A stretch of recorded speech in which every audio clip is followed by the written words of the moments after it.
வேறு எந்த வழிகளும் இல்லை துஆவை தவிர.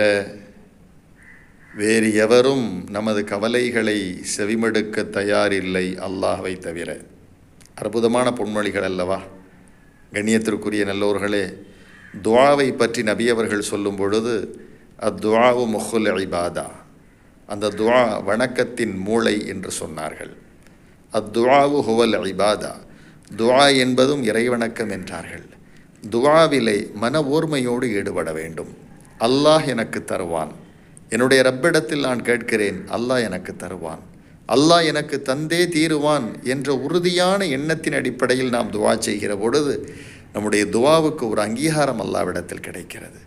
நிறைய சகோதரர்களை நாம் பார்க்கிறோம், துஆ அவர்கள் செய்கிற போது ஏனோ தானோ வென்று ஏதோ ஒரு சிந்தனையில் நானெல்லாம் அல்லாஹ்விடத்தில் கரமேந்தினால் அல்லாஹ் பதில் சொல்லுவானா, அல்லாஹ் நான் கேட்பதை தருவானா, எங்கே தரப்போகிறான் என்ற ஒரு பொடுபோக்கான சிந்தனையின் அடிப்படையில் துஆ செய்பவர்களையும் பார்க்கிறோம். நல்லோர்களே, சாதாரண தலைவலி மாத்திரையின் மீது நம்பிக்கை வைக்கிறோம். எனக்கு தலைவலிக்கிறதா, உடனே குறிப்பிட்ட மாத்திரை சாப்பிட்டால் தலைவலி நீங்கிவிடும் என்கிறோம். காய்ச்சலா, உடனே மருத்துவரிடத்தில் சென்றால் அவர் கைராசிக்கார டாக்டர், அவர் கை வச்சு ஊசி போட்டாலே காய்ச்சல் போயிடும், தலைவலி போயிடும் அப்படின்னு சொல்லி ஒரு அசாத்திய நம்பிக்கை வைக்கிறோம். ஆனால் அல்லாஹ்விடத்தில் நல்லோர்களே இந்த நம்பிக்கை வருகிறதா? என்னுடைய துஆவுக்கு அல்லாஹ் பதில் சொல்வான் என்ற எண்ணம் வருகிறதா என்றால் இல்லை. நல்லோர்களே, அல்லாஹ்வை நம்புங்கள், அல்லாஹ்விடத்தில் கரமேந்துங்கள், அல்லாஹ் தருவான், என்னிடத்தில் கேளுங்கள் தருகிறேன் என்று சொல்கிறான். அல்லாஹு அக்பர். மனிதனிடத்தில் கேட்டால் கோபப்படுவான், அல்லாஹ்விடத்தில் கேட்டால் ஒருபோதும் கோபப்பட மாட்டான். எனவே ரப்பிடத்தில் கேட்க நாம் தயங்கிட வேண்டாம்.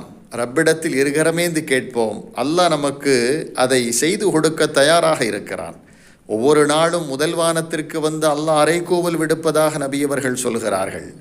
என்னுடைய அடியார்களே, என்னிடத்தில் கேளுங்கள் தருகிறேன், நோய் நீங்க கேளுங்கள் தருகிறேன், ரிஸ்கை கேளுங்கள் தருகிறேன் என்று அல்லாஹ் வாலண்டரியாக வந்து முதல் வானத்தில் அரைக்கூவல் விட்டு கொண்டிருக்கிறான்.